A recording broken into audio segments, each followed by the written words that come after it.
want to know best dog toys Amazon right now?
Hi, I'm Mandy with PetSafe, and I'm here today to share with you some great training tips and advice on how to use the automatic ball launcher.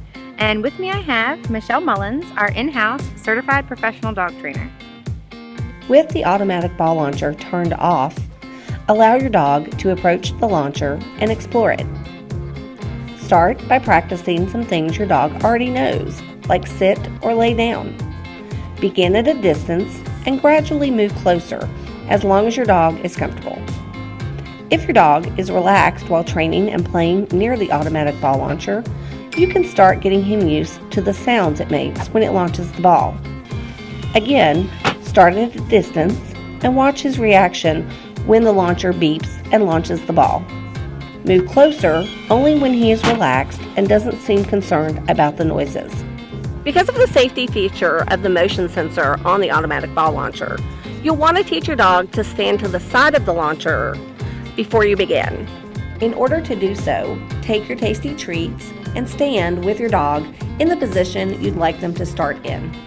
Once the ball launches, you can encourage them to begin the chase. You can even train your dog to return the ball to the launcher themselves and drop it in. Teach your dog to drop the ball by trading him a tasty treat for each time he drops the ball.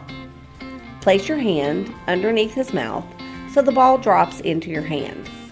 Then begin placing your hand over the hopper to encourage your dog to drop the ball directly into the hopper.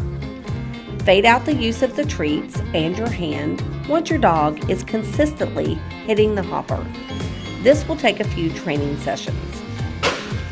The automatic ball launcher has 9 distance settings and 6 angle settings. Right out of the box, it'll be set at the very lowest setting. There are multiple safety sensors to keep you and your pet safe, such as the motion sensor on the front of the launcher, the ball detection sensor in the launch pocket, and the 15-minute rest feature to keep your pet from overworking themselves. You can use the ball launcher with the included power adapter, or you can use 6D batteries to take it on the road. And it also has this portable handle in case you want to carry it with you to the park. Thank you for watching our training tips video. We hope it will help you and your dog get the most out of playing with the automatic ball launcher.